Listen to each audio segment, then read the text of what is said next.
the 7 deadly sins, all of which consist of lust, pride, gluttony, greed, sloth, wrath, and envy. In Assassin's Creed, there's a lot of characters that can easily represent each one of these sins. Let's start off with wrath. Wrath is commonly defined as intense and uncontrollable anger or the desire for vengeance. It involves harboring and expressing strong feelings of anger, often leading to harmful actions or a desire to seek retribution. In Assassin's Creed, there were 2 names that instantly jumped to my mind for wrath. Those 2 people are Altair and Cesare Borgia. Let's start with Altair. Early on in Assassin's Creed 1, Altair is shown to be arrogant and disobedient to the Creed. Right at the beginning of Assassin's Creed 1's story, Altair, along with Malik al-Saif and his brother Kedar, attempt to get an artifact from Solomon's temple. They face opposition from Robert de Sable, who is the Grand Master of the Knights Templar. In the attempt to kill Robert, Altair manages to violate 3 tenets of the Assassin's Creed, but he doesn't succeed. The situation results in the death of Malik's brother, and also the amputation of Malik's left arm due to injuries. As a consequence of what Altair recklessly did, he faced a demotion and is tasked with assassinating key targets to redeem himself. You see, throughout the entire story of Assassin's Creed 1, Altair grapples with his own arrogance, the consequences of his actions, and his desire for redemption. While Altair evolves and matures as a character, his initial recklessness and the consequences of his actions can be interpreted as a manifestation of wrath. The theme of seeking redemption and also overcoming one's destructive tendencies is a recurring element in Altair's character arc.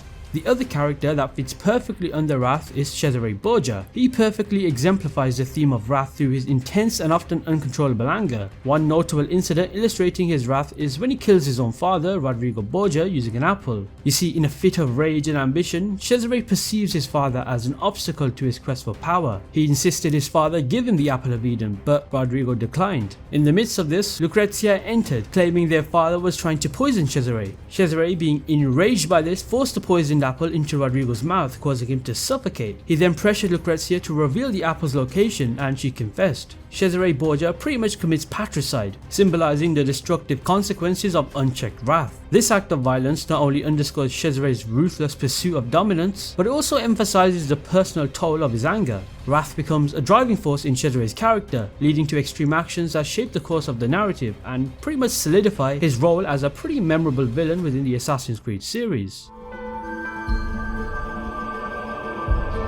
Pride.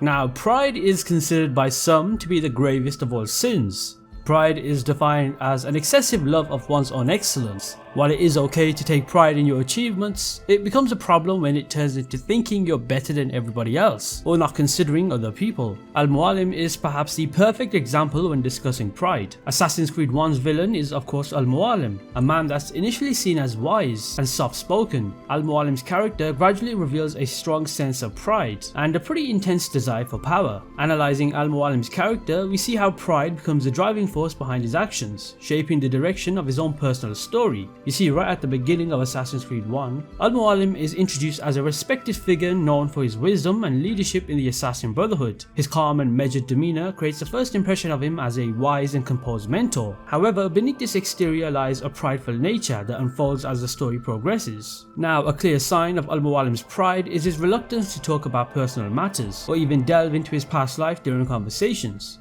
If you're a pretty observant person, you would notice that he'd often change the subject or give some pretty surprising answers when people asked him probing questions. This guardedness adds an element of mystery, indicating a belief that he does not need to be open. Pride often shows itself in wanting to seem invulnerable and superior, and Al-Mualim's evasiveness perfectly fits this trait. Al-Mualim's pride is also closely linked for his quest for power. The more Assassin's Creed 1's story progresses, it becomes clear that Al-Mualim is not satisfied with just being a mentor. He wants control and influence. This desire for power is evident in his manipulation of the Apple of Eden, an ancient artifact with the ability to sway minds and control people. You see, in trying to use this powerful piece of Eden, Al-Mualim's pride prevents him from seeing the potential harm and ethical issues of his actions. The Apple of Eden represents the corrupting influence of his pride. If you played Assassin's Creed 1, you know that Al-Mualim's desire to possess the Apple of Eden comes from a belief in his own ability to use this power for the greater good. His conviction in his righteousness and the idea that only he knows what's best for humanity highlights the dangerous side of his pride. However, it is pretty unclear whether he never genuinely had these beliefs, or if he once did but later switched to the Templar ideology. Regardless, Al-Mualim ultimately sought peace for humanity, even if he thought sacrificing free will was an acceptable cost. While he might not have fully believed everything he taught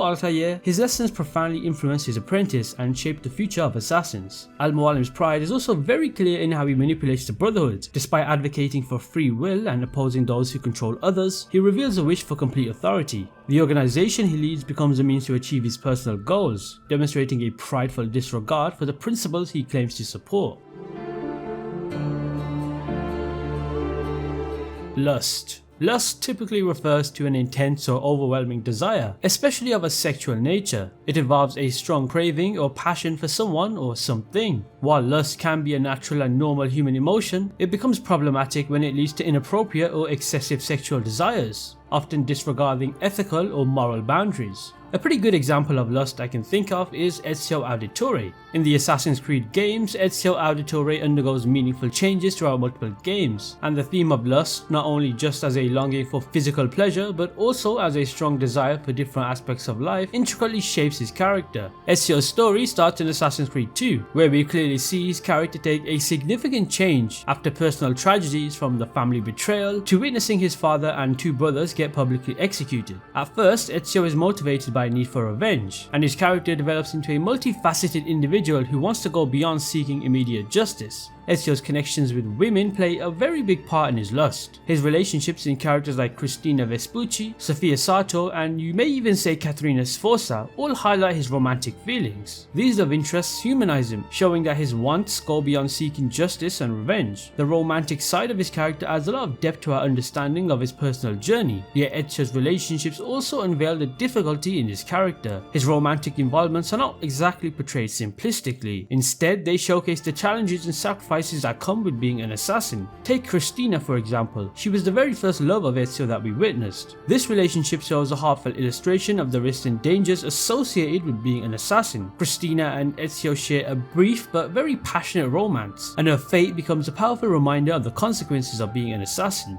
In the early stages of Assassin's Creed 2, Ezio and Cristina meet, and we can clearly see a genuine connection form between them. However, tragedy strikes when Cristina becomes an unintended victim of the ongoing conflict between Ezio and the conflict he's taking part in. Her life is pretty much put in jeopardy due to Ezio's involvement in the larger struggle for power and control. Another example of lust for Ezio is Caterina Sforza. Now, this particular woman was a tough and fearless person who pretty much did not back down from any challenge. She could lead an army with confidence, showing boldness and strategic skills. Her strong and assertive demeanor, along with a very colorful language, earned her both respect and fear from the men that she led. While there's not a clear romantic connection in the traditional sense, you can sense that there's a flirtatious dynamic between Ezio and Caterina in Assassin's Creed 2 and Brotherhood. I thought when we met you were a bit special, but an assassin, The final example of lust for Ezio is of course Sofia Sato. However, this romantic partner ends on a more happy note. Sofia is an art enthusiast and becomes romantically involved with Ezio in Assassin's Creed Revelations. Ezio and Sofia eventually get married and have 2 children, making the sin of lust more on the happier side. Envy. Envy is generally defined as a feeling of discontent or resentment aroused by someone else's possessions, qualities, or successes. It involves a desire to possess or attain what others have, often accompanied by negative emotions such as jealousy or bitterness. Now, similar to wrath, I'll go with multiple characters that define envy. The first is Vieri de Pazzi. Vieri was a guy that would do anything to get what he wanted, but he was also a coward. The envy sin is evident in Vieri's actions, such as challenging Ezio repeatedly and even threatening his family. His attempts to harm and undermine Ezio stem from a deep-seated jealousy of Ezio's skills, charisma, and even the respect that he commands. A great example of envy is when Vieri was stalking Cristina at the start of Assassin's Creed 2, and before he could make a move, Ezio intervened and tried to make a move onto Cristina. The two of them pretty much got into a fight and Ezio won. However, when Vieri was running away, he did not let it slide. He warned Ezio that his whole family would pay for meddling in his affairs. This pretty much fueled Vieri's existing enviousness towards the Auditore family even more. Even during Vieri's clash with Ezio in 1476, it was hinted and later confirmed in a letter from the priest Giovanni Giocondo to Vieri's father that Vieri's envy stemmed from a deep desire for his father's attention and approval. Vieri's envy is rooted in a desire to Francesco to acknowledge his skills and loyalty to the Templars. The letter also noted that Vieri simply wanted his father's love, often talking affectionately about him and expressing a wish for a closer relationship. Vieri's character pretty much lies in the destructive nature of envy, leading him to make choices that ultimately contributed to his own downfall. Now the second person I've gone with for envy is Prince Ahmed. If you played Assassin's Creed Revelations, then you definitely know that envy is a pretty accurate term to describe Prince Ahmed. So during the whole fight scene between Prince Ahmed and his brother Selim mentioned that their father had stepped down from the throne and that he picked Selim to be the successor. Of course, Ahmed felt betrayed against the Ottoman Empire and felt a lot of envy. Selim then proceeded to corner Ahmed against a weakened fence alongside a cliff, having learned of his brother's treachery against the Ottoman Empire. Ignoring Ahmed's pleas for mercy, the fence eventually broke and Ahmed fell down the cliff to his death. Now Prince Ahmed, in what I just described, fits perfectly under the sin of envy because of his strong desire for power and his inability to accept his brother Selim as the chosen heir. His attempt to remind the army of their allegiance to their father reflects his envy of Selim's position as the designated successor. Sloth. Sloth is commonly defined as a reluctance to work or make an effort, often manifested as laziness, idleness, or a lack of motivation. It's a spiritual and moral feeling associated with the neglect of one's duties and responsibilities. In Assassin's Creed, choosing a character that falls under Sloth was quite difficult. The closest one I could think of would be Jacob Frye. Jacob was impulsive, reckless, and kind of a half-assed person. He had a sharp wit and an aggressive attitude. Unlike his sister, Evie Frye, he didn't seem deeply committed to the Creed's principles, favouring action over philosophical reflection. You see, Jacob was pretty dismissive of pieces of Eden, choosing to concentrate on confronting his targets directly. That's why throughout Assassin's Creed Syndicate, we see Jacob often take the more lazy and half-assed way when dealing with his enemies or during missions. It's like he puts in less effort and takes shortcuts when dealing with things just to get things done quickly. Due to his unbothered attitude, Jacob seems unaware of the chaos caused by his actions in Assassin's Creed Syndicate. Assassinating Starrick's Templar associates had both positive and negative consequences, but when Evie raised concerns, Jacob just simply brushed them aside. He even justified his actions by saying he was actively trying to undermine Starrick's power. Unlike Evie, he was more focused on finding the Shroud of Eden. Despite his impulsive and reckless tendencies, Jacob demonstrated a skill for quick thinking, which played a role in surviving his own impetuous actions. Leading a gang, he showcased adept criminal strategy and organization. Jacob also displayed a knack for persuasion, effectively leveraging Inspector Abeline's professional pride to gain valuable information. Jacob had a very complex sense of humor, spanning from playful to dark. On one occasion, he playfully teased Evie about her feelings for Henry Green, but then again, after eliminating Philip Twopenny, he placed a coin in the deceased target's hand as a gesture for the path of the dead. Of course, later on in life, when he got a lot older, he became a lot more wiser and assumed responsibilities as the mentor for multiple assassin apprentices.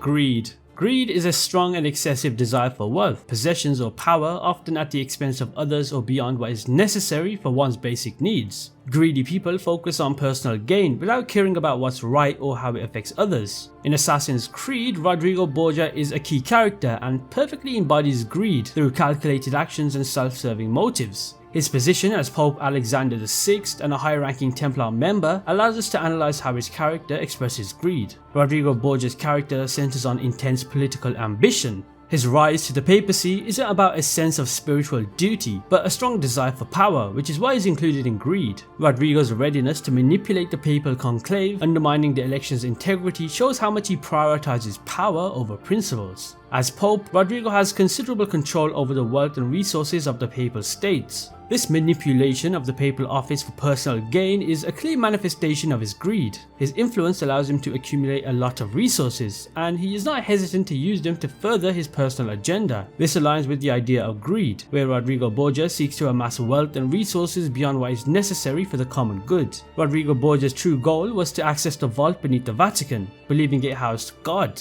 Surprisingly, he confessed to never having faith in the Bible or God, and that becoming Pope was merely a means to reach the vault. After Ezio defeated Rodrigo, Ezio revealed that he, not Rodrigo, was the prophet. This revelation shattered Rodrigo, prompting him to request Ezio's mercy and an end to his life. However, Ezio chose not to kill him, realizing that vengeance would not bring back his family. The knowledge that he was not the chosen prophet proved more devastating to Rodrigo than any other punishment Ezio could have delivered.